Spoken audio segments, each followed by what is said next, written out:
Guys आज का जो वीडियो है ये काफ़ी ज़्यादा इम्पॉर्टेंट होने वाला है, क्योंकि आज मैं लेकर आया हूँ ट्रांसफार्मर से वाइबा में पूछे गए प्रश्न। यानी कि आपके ट्रांसफार्मर टॉपिक से वाइबा में कौन कौन से क्वेश्चंस पूछे जा सकते हैं, उन क्वेश्चंस को मैं आपको बताऊंगा, साथ में उसके उत्तर को भी बताऊंगा।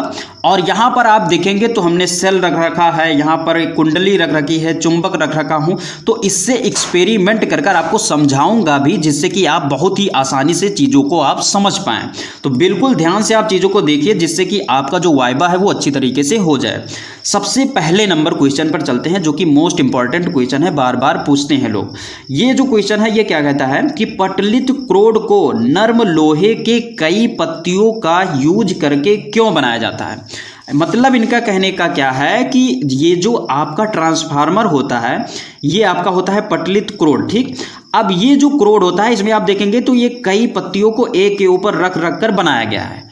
तो इसको ऐसा क्यों किया जाता है, यही आपका क्वेश्चन है। तो इसको इसलिए किया जाता है, इसका जब ये क्वेश्चन अगर आपसे पूछा जाए तो इसका सीधा आंसर आप दीजिएगा कि भंवर धाराओं को कम करने के लिए, जिससे उसमें ऊर्जा का ह्रास कम हो। मतलब क्या है कि जब इसको हम कई पत्तियों को एक के ऊपर एक रखकर बनाएंगे तो इसमें भंवर धारा जो होती है वो कम उत्पन्न होगी, और जब भंवर धारा कम उत्पन्न होगी तो यहाँ पर हीट कम जनरेट होगा, यानी कि ये ज़्यादा गर्म नहीं होगा, और गर्म जब नहीं होगा तो इसमें जो ऊर्जा होगी ऊर्जा का ह्रास कम होगा।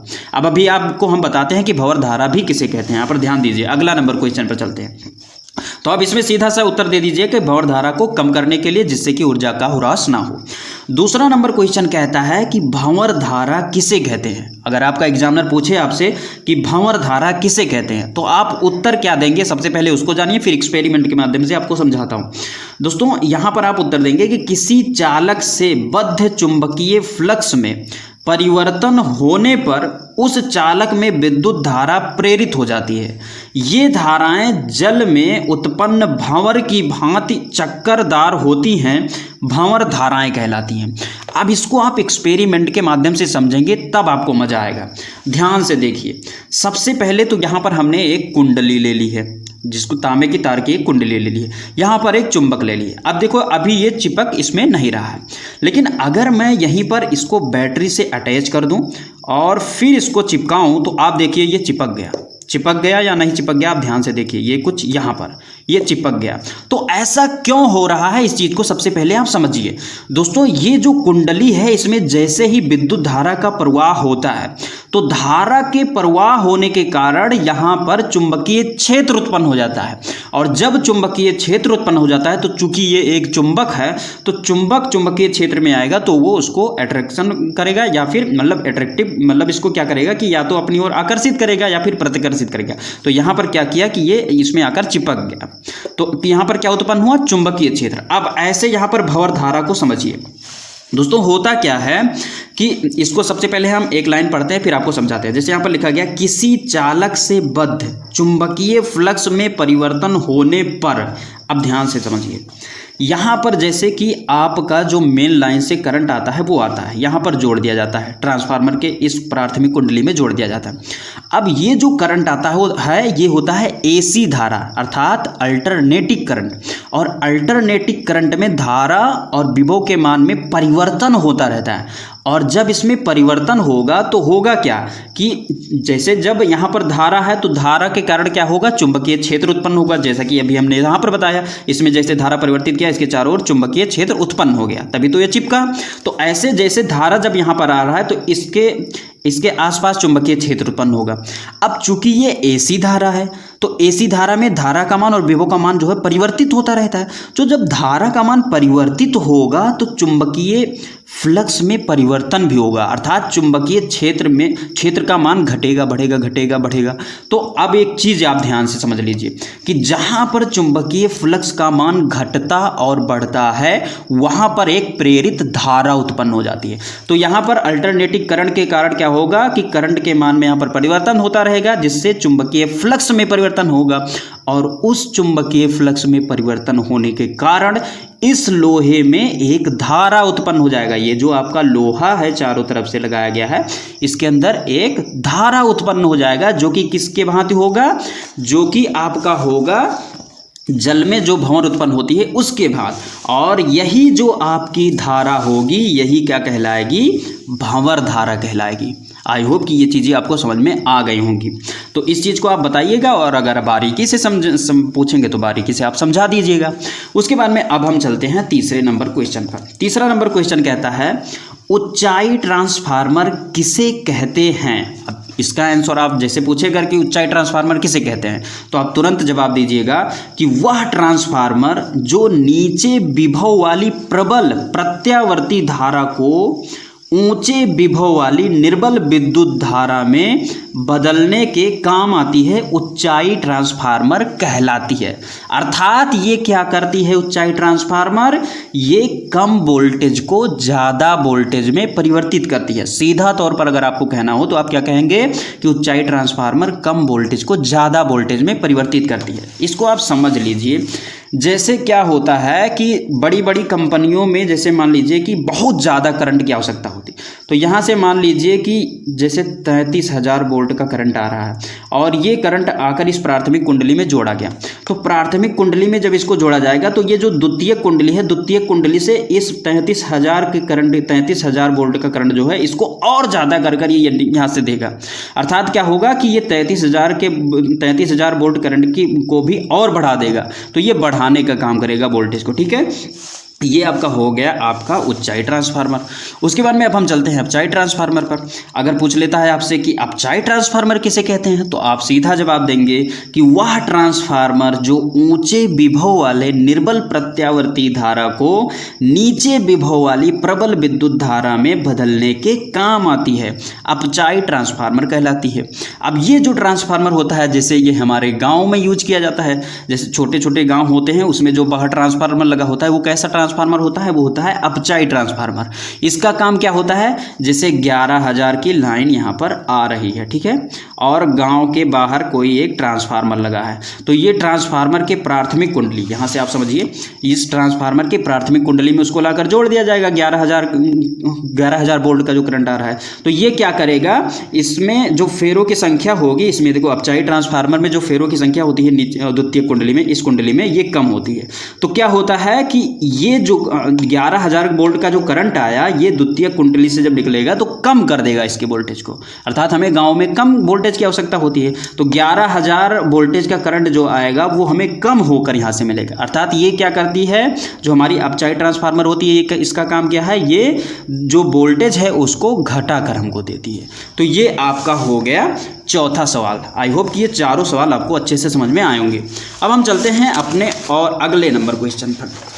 अगला नंबर आपसे क्वेश्चन जो पूछेगा वो कुछ इस तरीके से पूछ सकता है, वो पूछेगा आपसे ऊंचाई ट्रांसफार्मर तथा अपचाई ट्रांसफार्मर में क्या अंतर है। तो सीधा आप बता दीजिए। पहले आप बात तो अब ये रट लीजिए कि ऊंचाई ट्रांसफार्मर कंपनी में, बड़ी बड़ी कंपनियों में यूज किया जाता है और अपचाई ट्रांसफार्मर हमारे गाँव में यूज किया जाता है। सबसे पहले ये चीज़ आप तैयार कर लीजिए।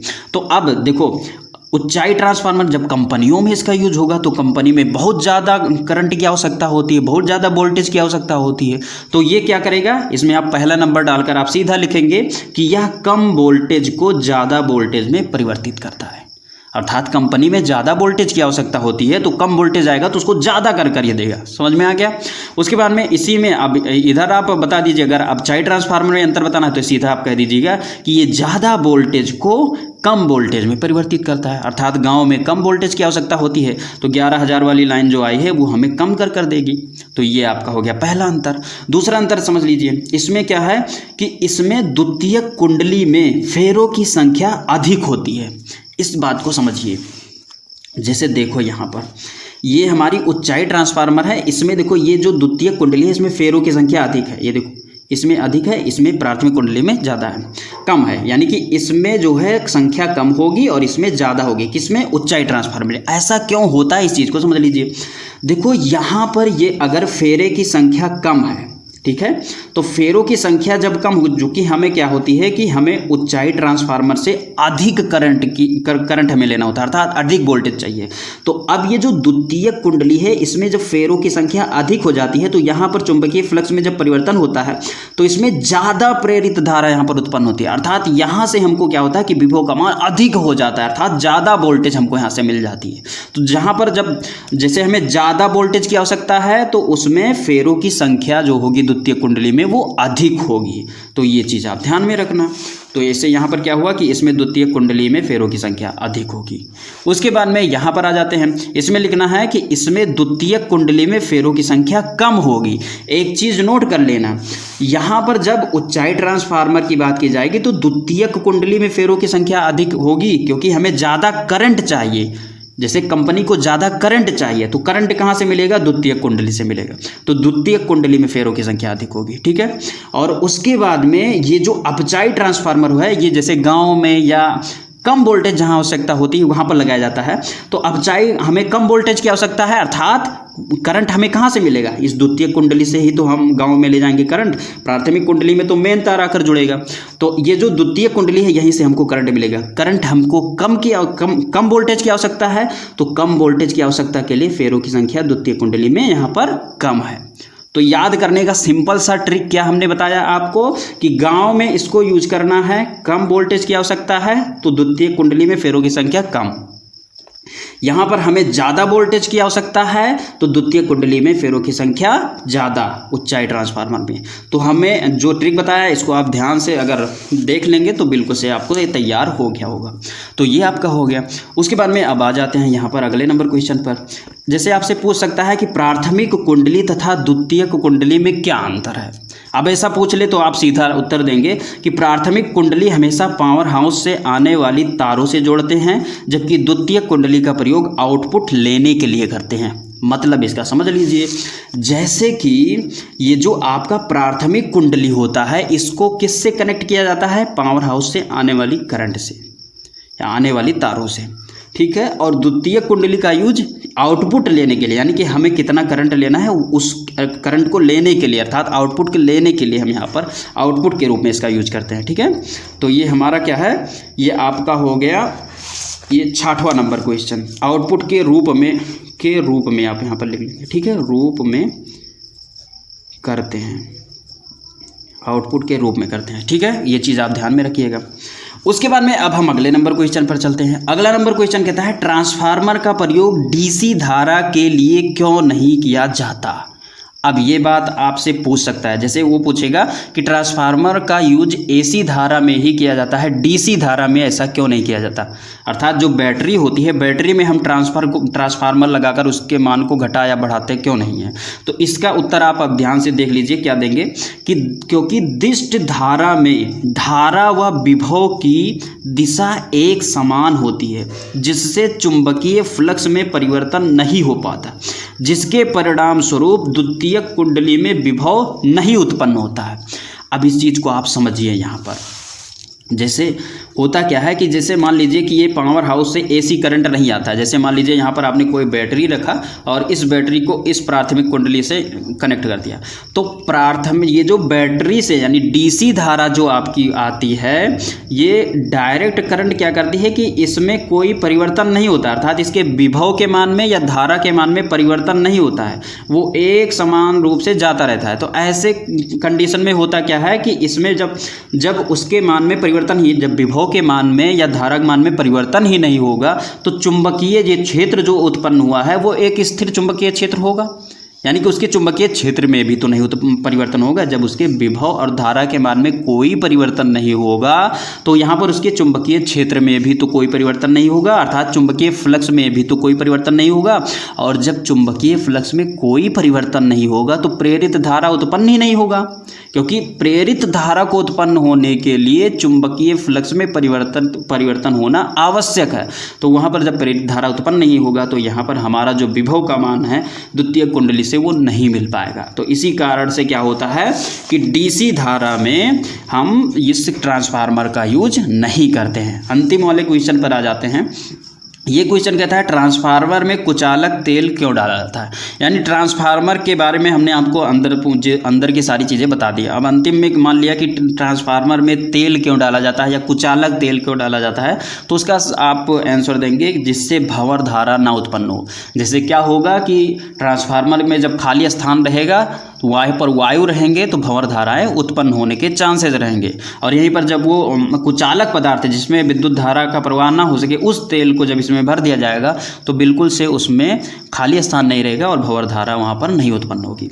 दूसरी बात आप कहेंगे कि ट्रांसफार्मर में उत्पन्न ऊष्मा को कम करने के लिए, जैसे मान लीजिए कि ट्रांसफार्मर हीट हो जाता है, तो हीट हो जाने पर उसके अंदर जो तेल रहेगा वो गर्म होगा, तो जल्दी क्या होगा कि ये जो ट्रांसफार्मर है ये ब्लास्ट नहीं होगा। क्यों? क्योंकि सबसे पहले मान लीजिए थोड़ा बहुत अगर हीट भी हुआ तो वो जो तेल रहेगा वो हीट को एब्जॉर्ब कर लेगा थोड़ा सा, तो उससे सारी चीज़ें मैनेज हो जाएंगी और आपका जो ट्रांसफार्मर है वो बचा रहेगा। तो ये हमने 8 क्वेश्चन आपको बताए हैं और पूरा बिल्कुल से समझा कर बता दिया है। अगर आपको ये सारी चीज़ें समझ में आ गई होंगी तो आपके वाइवा में पूछे गए क्वेश्चन के बारे में आप अच्छी तरीके से समझेंगे और उसको बता भी पाएंगे। आई होप कि ये वीडियो आप सभी को अच्छी लगी होगी। वीडियो को लाइक ज़रूर कर दीजिएगा, चैनल को सब्सक्राइब कर लीजिएगा। मिलेंगे किसी नई वीडियो में, तब तक के लिए जय हिंद।